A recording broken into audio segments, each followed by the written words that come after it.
Hello everyone, welcome to divine connection. तो आज हम बात करेंगे कि एक कॉमन स्टक एनर्जी जो ऑलमोस्ट 99% डीएफ के साथ देखा जाता है। तो ये एनर्जी क्या होता है? क्योंकि हम लोगों के अंदर तो बहुत सारे स्टक एनर्जी होता है, पर ये एक कॉमन एनर्जी है जो आपके अंदर छुपा हुआ है और उसी की वजह से आप लोगों को बहुत ज़्यादा दर्द होता है, आपको कुछ भी करने का मन नहीं होता है। क्योंकि बचपन में जब ये इंसिडेंट हुआ था ना, तो आप लोगों को ऐसा लगा कि पहले तो आप लोग शायद बहुत ज़्यादा डरे हुए थे उस समय, या भय का शिकार हो गया था आप लोगों को, पर टाइम के साथ आप लोग भूल जाते हैं ये। पर ये आपका सबकॉन्शियस माइंड नहीं भूलता है। तो ऐसा होता है कि उस एनर्जी की वजह से आपको जो प्रेजेंट लाइफ होता है ना, वो बहुत ज़्यादा डिस्टर्बिंग हो जाता है। तो उस एनर्जी के बारे में आज हम बात करेंगे। क्योंकि 99% तो मैं नहीं बोलूँगा, मैं तो यही बोलूँगा कि हर किसी के साथ ही ऐसा होता है, हर डीएफ के साथ। जैसे कुछ एनर्जी, स्टक एनर्जी कॉमन ये होता है कि बचपन में आप लोगों को बहुत ज़्यादा ट्रॉमा मिलते हैं। उसका कोई भी रीज़न हो सकता है। शायद आप लोगों का ये, आपका जो पेरेंट्स है ना, वो बहुत ज़्यादा टॉक्सिक रहा होगा शायद, क्योंकि उन लोगों ने आपको बहुत ज़्यादा ही कंट्रोल किया होगा। क्योंकि आप जो डीएफ है ना, बचपन से ही फ्री रहना बहुत पसंद करते हैं। तो ऐसे बहुत कंजर्वेटिव फैमिली में आप शायद हो, तो ऐसा होता है कि उस समय में आप लोग कुछ नहीं बोल सकते हो, क्योंकि मुझे फ्रीडम चाहिए ये आप बोल नहीं सकते हो, पर आप घुट घुट के जी रहे होते हो उस समय। तो ये एक एनर्जी होता है, स्टक एनर्जी। और एक एनर्जी होता है कि आप लोगों के साथ किसी के ऊपर बहुत ज़्यादा ही डर था।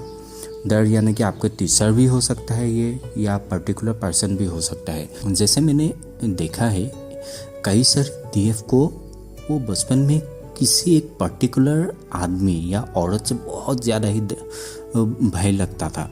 क्योंकि ऐसा होता था कि वो जो आदमी आता होगा ना, तो आपको मे बी आपको पता नहीं होगा उस समय, आप शायद ऐसे मेंटली या फिजिकली हैरेस्ड का शिकार हो गया था उस समय, पर आप उस आदमी का नाम सुनते ही डर गया था।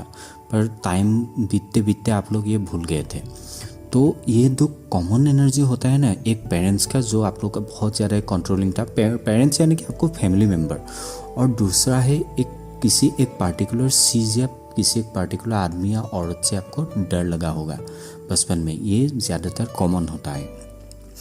तो आप सॉल्यूशन में आते हैं, उस एनर्जी को कैसे आप फील करें। तो पहले आप लोगों को एक अच्छे जगह ढूंढकर, जो आपको शांत हो, कोई भी आपको डिस्टर्ब ना करे, उस समय मेडिटेशन में बैठ जाना चाहिए और खुद को अलाउ करना चाहिए। क्योंकि हम लोगों का बचपन से ही एक आदत होता है कि, यानी कि ह्यूमन साइकोलॉजी भी होता है, जो हम लोगों का ट्रॉमेटाइज सिचुएशन होता है ना बचपन का, या पास्ट लाइफ यानी कि आपका कल भी आपका पास्ट था ना, तो पास्ट का मेमोरी हम लोग याद नहीं करना चाहता है, प्रेजेंट में रहना चाहते हैं ज़्यादातर लोग। तो आप मेडिटेशन में बैठ जाइए और उस पर्टिकुलर सिचुएशन में आप जाइए। जो भी आपका फीलिंग्स आए, उसको सारा फीलिंग्स को आप फील करिए, डरिए मत। जो भी आपका फीलिंग्स आ रहा है, किसी फीलिंग्स को भी, एक सिंगल वर्ड को भी आप रेजिस्ट मत करिए। जितना भी आपके मन में जो डर है, जो आप लोग फ्रीडम के लिए लड़ रही हो, या आपको क्या क्या फील आया था ना, वो बैठकर आप सोचिए। आपको किसी का 15 मिनट्स भी लगता है, किसी का हाफ एन आवर, किसी को 1 घंटा भी लग सकता है।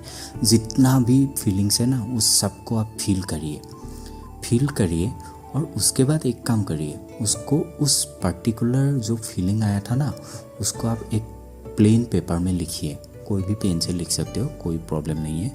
लिखिए जितना भी आपके मन में गुस्सा है, जितना भी डर है, सब कुछ लिखिए। और उसमें लास्ट में ये भी लिखिए कि आप चाहते क्या हो। जैसे मैं एग्जांपल देता हूँ, शायद आपका पेरेंट्स बहुत ज़्यादा टॉक्सिक था और आपके ऊपर डोमिनेटिंग नेचर के था, तो आप लोगों को उस समय फ्रीडम चाहिए था। तो आपने 15 मिनट्स या हाफ एन आवर मेडिटेशन किया, उस फीलिंग को फील किया। तो आपको अभी क्या चाहिए? जैसे मुझे उस समय ऐसा चाहिए कि मुझे फ्रीडम चाहिए, मैं आप पेरेंट्स के जो कंट्रोलिंग नेचर है उसको मैं सह नहीं पा रहा हूँ। सब कुछ लिखिए, 1 2 3 पेज, जितना भी पेज हो, और उस पेज को आफ्टर डेथ आप लोग एक जगह जाकर पूरा जला दीजिए। ये है डेंस एनर्जी क्लींजिंग, क्योंकि आप लोगों का जो स्टक एनर्जी है ना वो धीरे धीरे उसके बाद निकल जाएगा। तो उसको कितना दिन करना है, तो उसको आप जब तक आप उस पर्टिकुलर सिचुएशन को लेकर सेफ नहीं फील करते हो अपने अंदर। जैसे ऐसा होता है कि पहले दिन आपने देखा कि बहुत ज़्यादा आपको डर लगा, दूसरे दिन थोड़ा कम, तीसरा दिन और कम, और ऐसे होते होते 3-4 दिन के बाद आपको ऐसा लगेगा कि उस सिचुएशन को मैं अभी कंट्रोल कर सकता हूँ। तो उस सिचुएशन को उस समय तक आपको लिखना है और डेली महसूस करना है। ये अगर एनर्जी ऐसे ही आप लोगों को बहुत सारी डेंस एनर्जी होगा। अगर एक एनर्जी क्लियर हो गया ना तो धीरे धीरे आपको सबकॉन्शियस माइंड आपको रिमाइंड करेगा कि तुम्हारे साथ ये हुआ था, तुम्हारे साथ ये भी हुआ था। तो ऐसे कर के हम लोग को ऐसा सच मानिए, आप लोग सच में आप लोग को बहुत सारा डेंस एनर्जी आपको याद आएंगे। सो सारी एनर्जी को क्लीन करिए और खुद में देखिए।